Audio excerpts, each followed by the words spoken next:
오늘 제목은 이제는 안심하라 이런 제목인데요. 22절에 보면 내가 너희를 권하노니 이제는 안심하라. 25절에도 그러므로 여러분이여 안심하라 이렇게 되어 있습니다. 그래서 이 내용을 근거로 해서 오늘 말씀을 전하려고 합니다.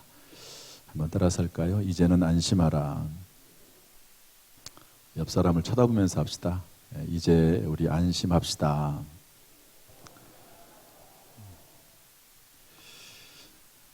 사도 바울이 로마로 배를 타고 가게 됐습니다. 그런데 갑자기 광풍이 일어났습니다. 원래 이제 남풍이 잘 불어서 그 바람을 따라서 가고 있었는데 갑자기 바람이 불어서 배가 파손할 지경에 이르게 됐습니다. 그래서 좀 가볍게 하기 위해서 배를 가볍게 하기 위해서 배 안에 있는 짐과 기구들 그렇게 중요하게 여겼던 것들을 다 스스로 던져 버렸습니다. 그러나 그럼에도 불구하고 풍랑이 그치지 않으니까 아무리 다 버려도 풍랑이 그쳐야 되는 건데 원인이 해결되지 않으니까 어쩔 수가 없는 거죠. 여러 날 동안 그런 상황에 처해졌었는데 그러다 보니까 구원의 소망마저도 사라졌다고 기록하고 있습니다. 그야말로 절망이죠. 절망. 제가 한번 제주도를 간 적이 있는데 우리 이 지방에 있는 여러 교단의 목사님들과 함께 비행기를 타고 한 40분 정도 제주도까지 가지 않습니까? 그런데 탈 때부터 내릴 때까지 계속해서 비바람이 불어가지고 또 기류가 심해가지고 엄청 고생을 했습니다. 비행기가 날아가다가 갑자기 뚝 떨어지면은 그 안에 있는 사람들이 다 비명을 지르고 정말 어떻게 밖으로 나갈 수 있는 방법도 없잖아요. 밖에 나가면은 떨어져 죽으니까. 그런데 40분입니다. 40분. 그나마 40분이니까 견뎠지. 만약에 미국까지 가는 비행기 14시간, 16시간짜리였다. 근데 그런 상황으로 미국까지 가게 됐다. 그러면 아마 전부 다 절망에 빠져가지고 아마 거기서 기절한 사람도 있을 겁니다. 비행기 안에서. 40분 안에 딱 도착을 하니까 그나마 안도하고 또 다른 일정을 진행할 수 있었습니다. 그런데 사도 바울이 로마로 가는 배는 여러 날 동안 풍랑이 그치지 않아서 해도 보이지 아니하고 달도 보이지 아니하고 또 별도 보이지 아니하고 했다고 성경은 기록을 하고 있습니다. 이때 하나님께서는 사도 바울을 통해서 말씀을 전하십니다. 그 말씀이 이제는 안심하라. 상황이 변화가 하나도 없거든요. 그런데 하나님께서는 안심하라는 거예요. 하나님께서 왜 안심하라고 하실까? 우리에게 있어서 안심과 진정한 평안은 어디에서 오는 것일까 하는 것을 오늘 좀 살펴보려고 합니다. 오늘 아침에 제가 뉴스를 봤는데 핸드폰을 통해서 이번 주에 1차 백신이 70%가 이제 맞게 된다고 그러더라고요. 그런데 그 말을 들어도 안심이 안 되더라고요. 왜냐하면 이전에 10%, 20%일 때보다도 지금 훨씬 확진자들이 많이 나오니까 물론 지금은 옛날하고는 좀 차이가 있습니다. 지금은 백신을 어느 정도 맞았기 때문에 또 치료도 많이 개발이 됐기 때문에 치사율이 확 떨어졌잖아요. 그런 면에서는 좀 안심이 되지만 70%를 백신을 1차 맞았다고 해서 안심이 되는 것은 아닙니다. 아마 이 사도 바울이 지금 처한 상황이 현재 우리가 당하고 있는 이 코로나19의 상황보다도 훨씬 더 안 좋습니다. 우리는 백신이라도 기대하고 있고 치료제라도 또 조금씩 나오고 있고 그러니까 희망이 있고 마스크 쓰고 다니고 또 조심하고 이러면 될 부분이지만 그러나 이 당시에는 사람의 힘으로 할 수 있는 게 아무것도 없습니다.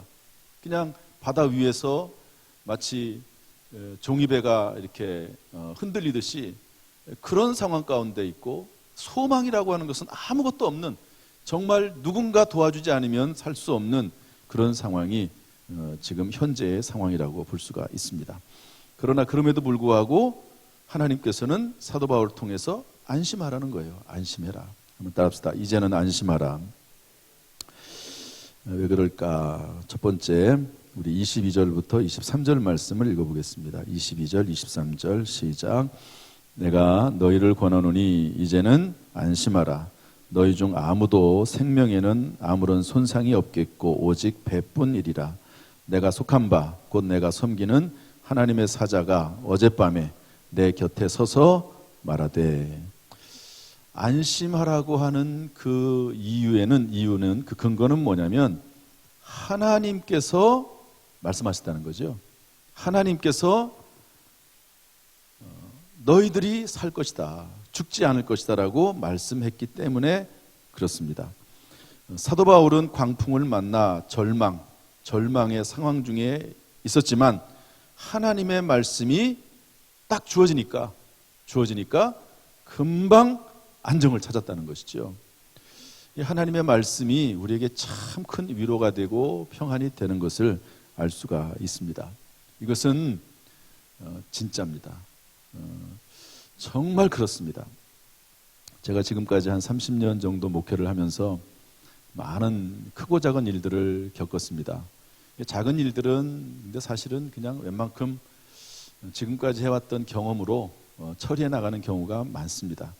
그런데 전혀 당해보지 않았던, 만나보지 않았던 일들을 크게 당할 때는 당황하게 되고요, 불안합니다. 그러면 뭐 하느냐? 저는 이제 목사로서 매일매일 새벽 기도를 나와서 인도하잖아요.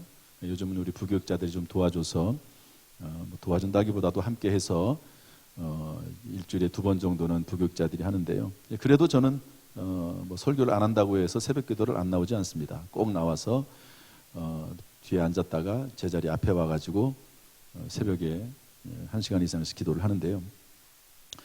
어려움을 만날 때는, 풍랑을 만날 때는 하나님 앞에 나와서 그 문제를 놓고 기도합니다. 간절히 하나님 앞에 기도하죠.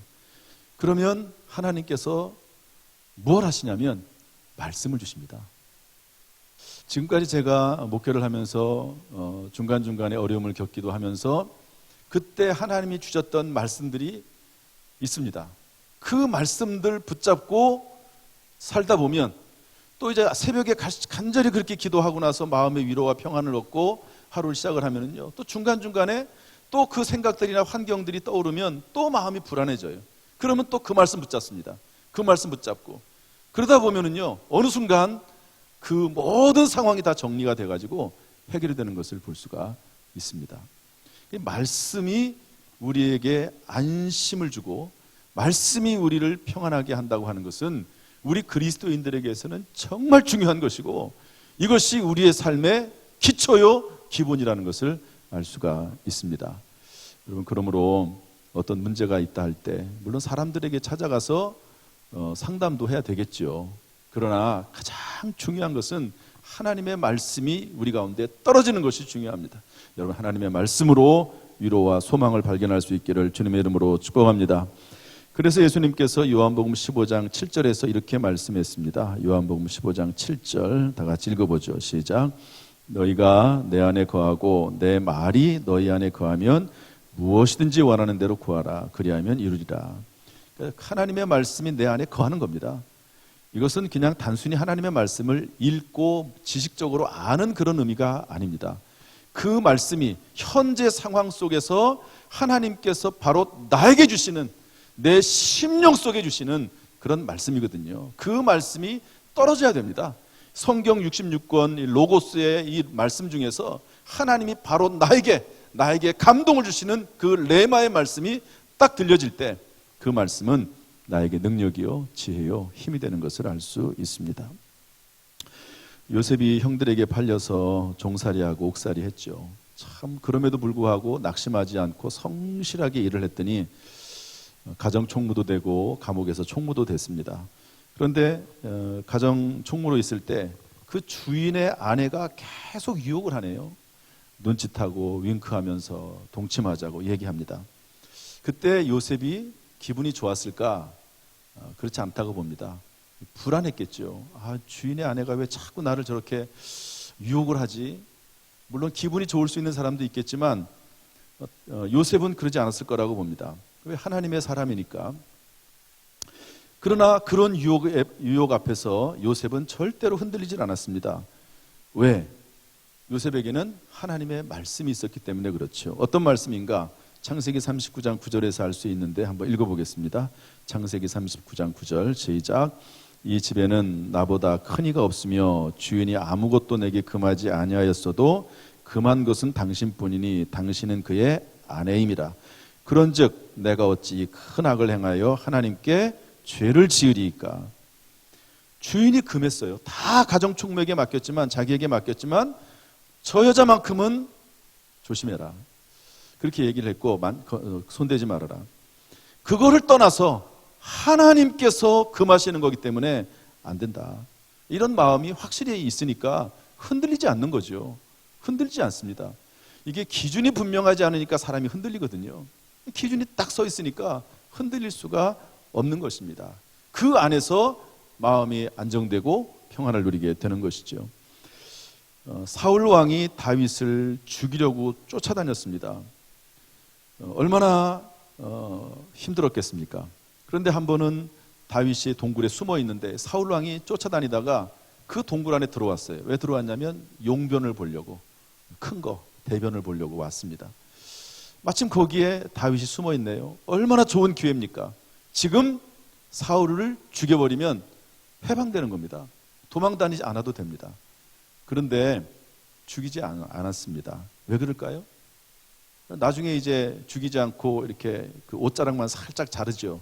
그런데 그것도 마음의 양심의 가책을 느껴서 참 하나님 앞에 부끄럽게 생각을 하는데, 왜 그렇습니까?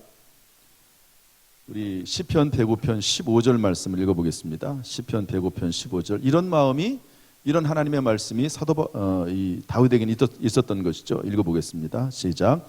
이르시기를 나의 기름 부은 자를 손대지 말며 나의 선지자들을 해하지 말라 하셨도다.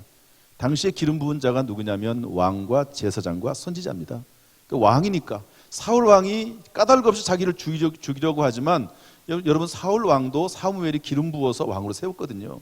그러니까 하나님이 기름 부은 자를 손대지 말고 선지자들을 해치지 말라고 했던 이 말씀이 딱 마음속에 들어가 있으니까 흔들릴 수가 없는 거죠. 물론 잠시 갈등을 할 수 있을지는 몰라요. 그러나 하나님 말씀 붙잡고 그 말씀대로 살아나가게 되는 것입니다. 여러분, 안심이라고 하는 것, 평안이라고 하는 것은 말씀이 우리를 사로잡을 때 주어지는 것이죠. 그러면 환경은 변화가 없지만 우리의 마음은 평안을 누립니다. 그리고 그 말씀 붙잡고 살아가면 우리의 환경도 평안하게 되는 줄로 믿습니다. 이런 믿음으로, 이런 은혜로 살아갈 수 있기를 주님의 이름으로 축복합니다. 두 번째, 우리 24절 말씀 읽어보겠습니다. 24절 다 같이 읽어보죠. 시작. 바울아, 두려워하지 말라. 내가 가이사 앞에 서야 하겠고 또 하나님께서 너와 함께 항해하는 자를 다 내게 주셨다 하였으니. 두려워하지 말라는 거죠. 안심하라는 겁니다. 왜? 가이사 앞에 서야 하겠고. 가이사는 로마 황제를 말합니다. 무슨 말입니까? 로마 황제 앞에 쓴다는 말은 뭐죠? 로마에 간다는 말이거든요. 사도 바울에게 있어서 로마는 뭐냐면 선교지입니다. 전도지입니다. 사도 바울이 여러 나라를 다니면서 전도했지만 그 마음 속에는 로마로 가고 싶은 마음이 있었어요. 그 당시에 전 세계를 지배하고 있던 로마의 그 지역에 들어가고 싶었던 거지요. 그런데 그 로마에서 복음을 전하기를 원했는데 하나님께서 네가 가이사 앞에 서야 되겠고, 다시 말해서 로마로 들어갈 것이다 라고 말씀해 주셨습니다. 이것은 사명을 의미합니다.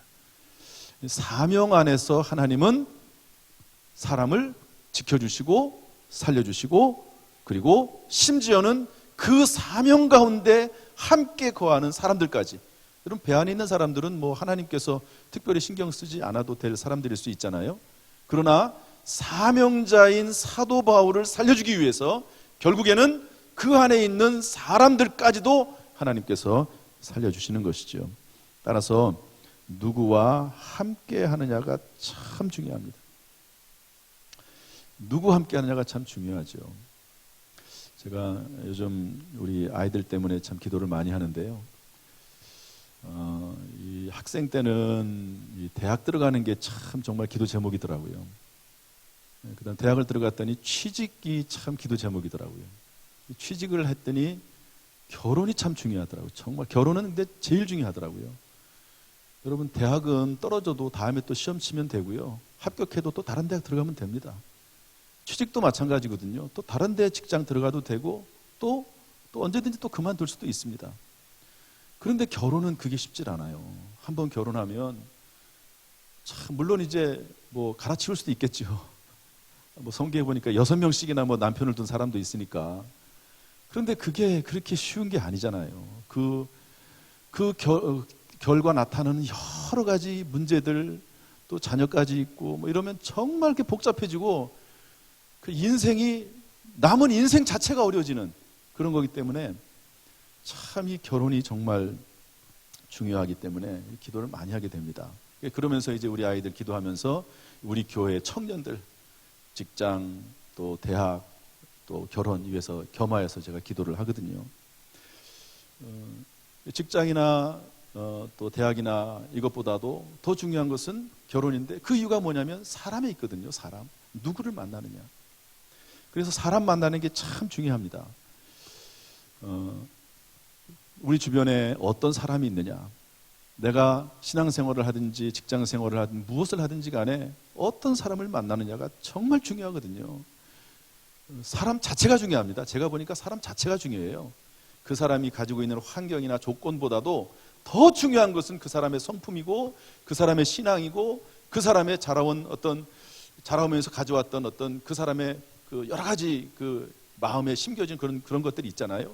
중요한 어떤 영적인 것들, 뭐 그런 혼적인 그런 부분들, 그런 것들이 참 중요하다 하는 생각을 해보게 됩니다.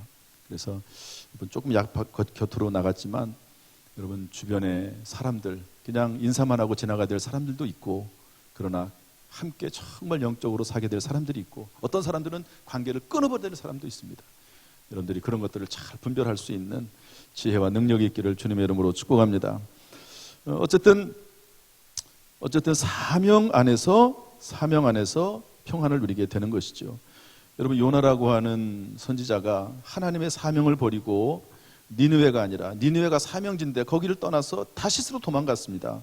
그러다가 물고기 뱃속에 갇혔어요. 사명을 떠나면 그렇게 되는 겁니다. 그러나 하나님께서 기도했더니 하나님께서 다시 말해서 사명을 회복했더니 물고기 뱃속에서 회복시켜주지 않습니까?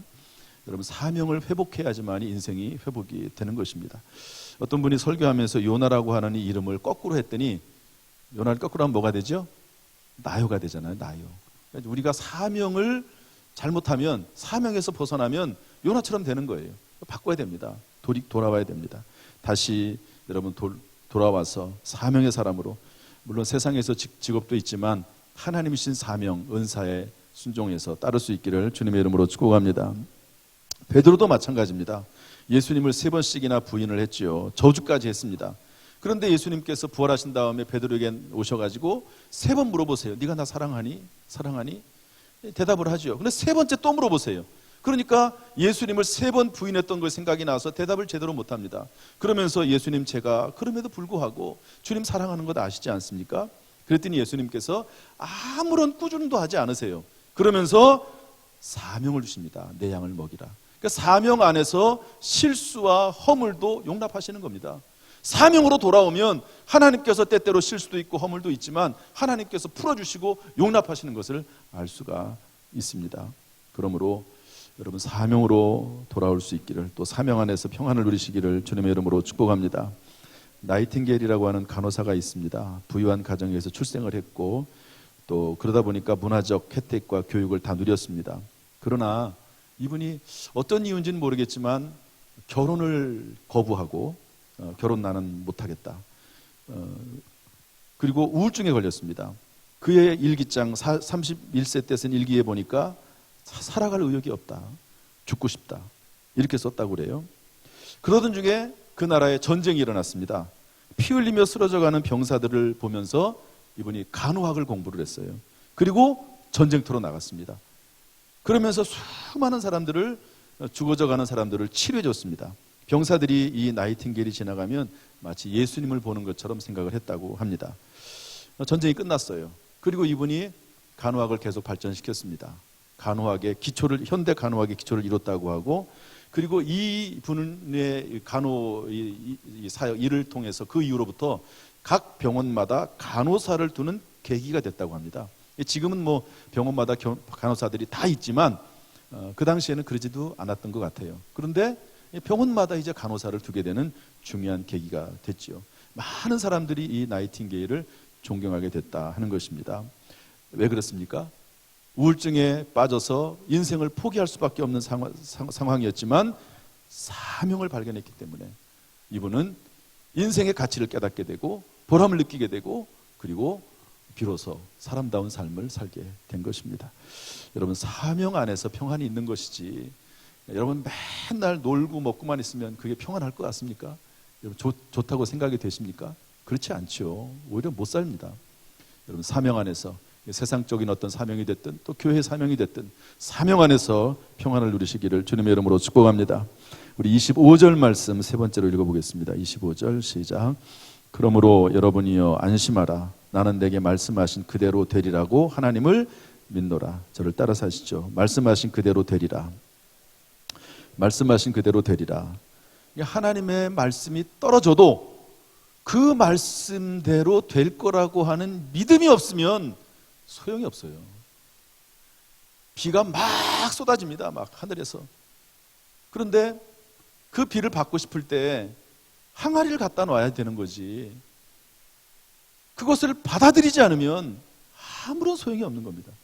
하나님의 말씀이 주일마다 계속 떨어지는데도 불구하고 그 말씀을 받아들이지 않고 말씀대로 되리라고 하는 그런 확신이 없고 수용성이 없으면 하나님의 말씀은 그냥 한 귀로 왔다가 한 귀로 지나가는, 나와는 아무런 상관이 없는 그런 말씀이 되는 것입니다.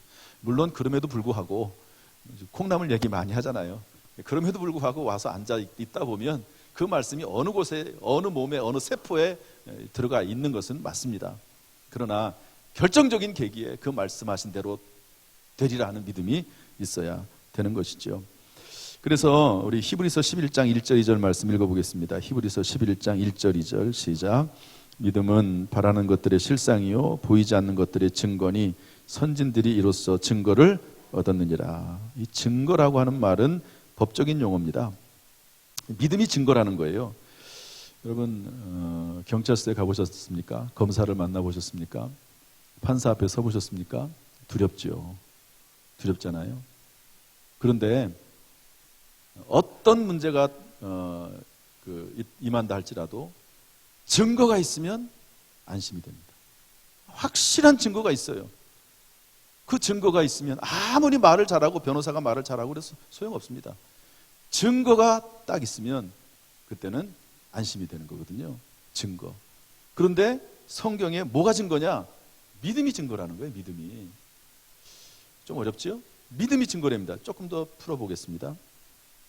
하나님께서 살아계신다. 이런 믿음이 있으면 안심이 되죠. 하나님께서 살아계신다. 천국이 있다. 내가 죽어도 천국에 간다. 안심이 되죠. 그러지 않습니까? 하나님께서는 상 주신다. 믿음으로 사는 사람에게 상 주신다. 반드시 잘되게 하신다. 이런 믿음이 있으면 안심이 되죠. 합력해서 선을 이룬다. 지금은 상황이 어렵지만 믿음 안에서 이것조차도 합력해서 반드시 선이 되고 오히려 더 잘 되고 크게 잘 된다. 이런 믿음이 있으면 안심이 되죠. 믿음이 증거 아닙니까? 믿음이 증거되는 건 맞습니다. 성경 말씀은 1.1억도 틀림이 없어요. 믿음이 있으면 안심이 되고 믿음이 있으면 증거가 되는 것입니다. 마리아가 결혼을 해야 되는데요. 임신했다고 천사가 알려줬습니다. 그 당시에는 처녀가 임신하면, 결혼 전에 임신하면 돌에 맞아 죽거든요. 그런데 임신했다는 거예요. 그런데 그 아이가 그리스도가 된다는 겁니다. 얼마나 두렵습니까? 죽을 수도 있습니다. 그런데 마리아가 뭐라고 대답하죠? 누가복음 1장 38절 말씀 읽어보겠습니다. 누가복음 1장 38절 시작. 마리아가 이르되 주의 여종이 오니 말씀대로 내게 이루어지이 다음에 천사가 떠나가니라. 평안이 임하는 겁니다. 비록 상황은 어렵지만 말씀대로 이루어지길 원합니다. 처녀가 임신하면 맞아 죽는데, 돌에 맞아 죽는데 죽으면 죽죠. 그런 마음입니다. 그런 마음이 아니고서는 이런 말을 할 수가 없습니다. 그러면 죽음까지 각오하는데 무슨 어려울 게 뭐가 있습니까? 베드로도 마찬가지죠. 밤새도록 물고기를 잡았는데 잡은 것이 없어요. 예수님께서 깊은 곳에 그물을 내리라 했더니 베드로가 뭐라고 말하죠? 말씀에 의지해서 내가 그물을 내립니다. 그랬더니 그물이 찢어질 정도로 잡혔습니다. 어떤 그리스도인의 집에 이런 문구가 있다고 그래요. 공포가 문을 두드릴 때 믿음을 가지고 나가보았더니 아무도 없더라. 불이 아무리 무서워도 물 앞에는 꼼짝 못하고 구름이 아무리 무서워도 바람 앞에서는 꼼짝하지 못한다.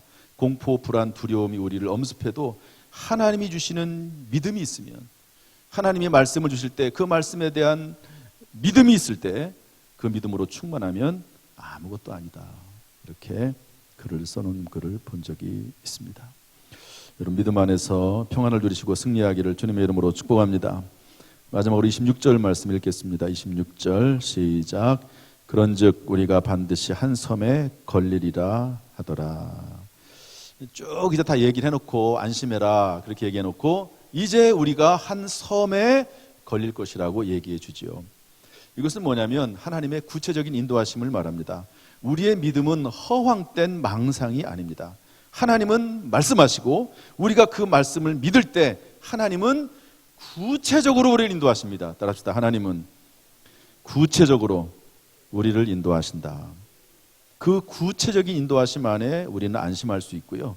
우리의 인생길을 개척하며 전진해 나갈 수 있습니다. 출애굽할 때 이스라엘 백성들이 40년 동안 광야에 있었습니다. 그때 하나님께서 구름기둥과 불기둥으로 인도하셨습니다. 낮에는 구름기둥을 세워주시고 밤에는 불기둥을 세워주셔서 낮에는 해를 막아주시고 밤에는 그 추위를 막아주셨습니다. 그리고 구름기둥이 움직일 때는 움직이라는 거예요. 구름기둥이 멈춰있을 때는 그냥 거기 계속 있으라는 겁니다. 이것은 뭡니까? 구름기둥은 무엇을 의미하면 어느 방향으로 갈지, 언제 내가 움직여야 될지를 하나님께서 구체적으로 알려주신다는 그런 의미입니다. 우리 민수기 9장 22절 말씀 읽어볼까요? 민수기 9장 22절 시작.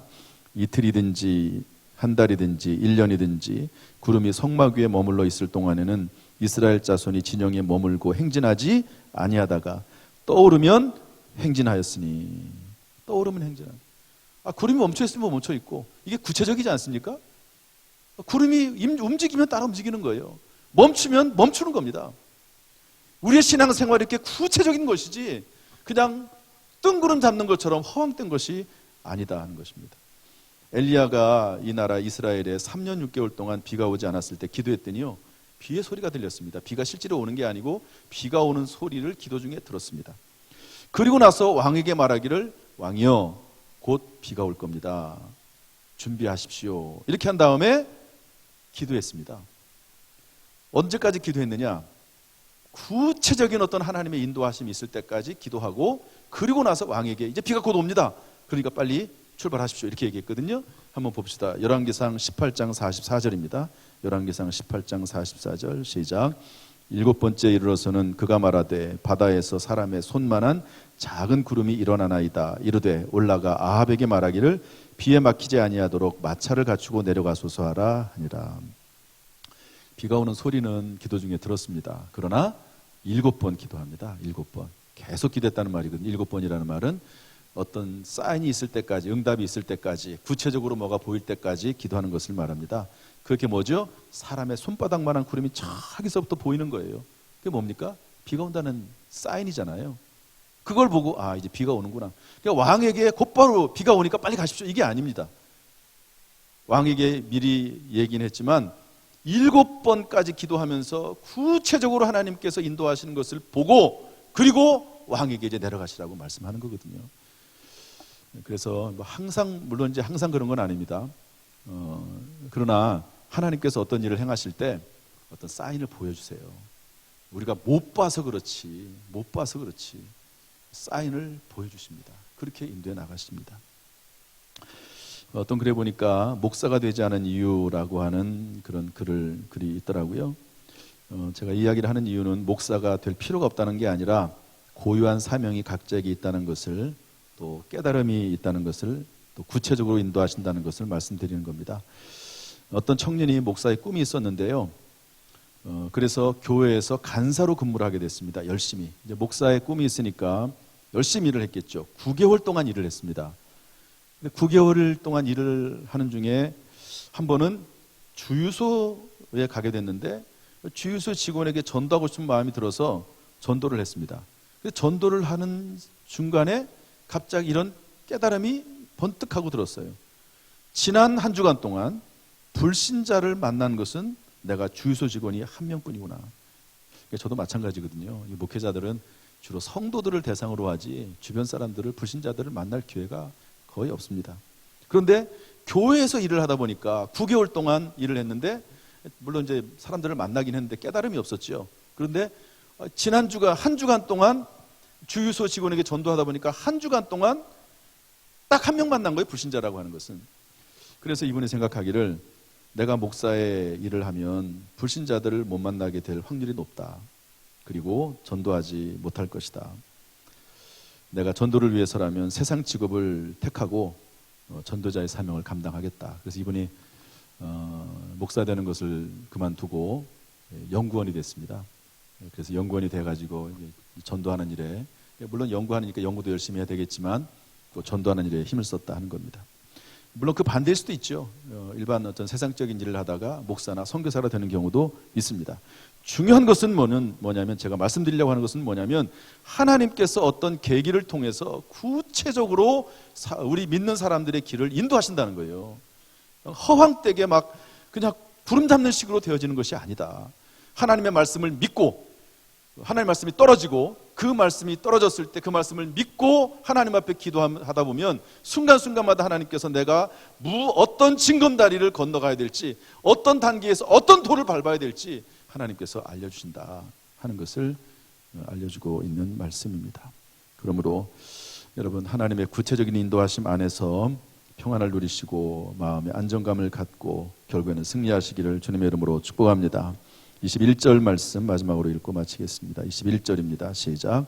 여러 사람이 오래 먹지 못하였음에 바울이 가운데 서서 말하되, 여러분이여 내 말을 듣고 그레데에서 떠나지 아니하여 이 타격과 손상을 면하였더라면 좋을 뻔하였느니라.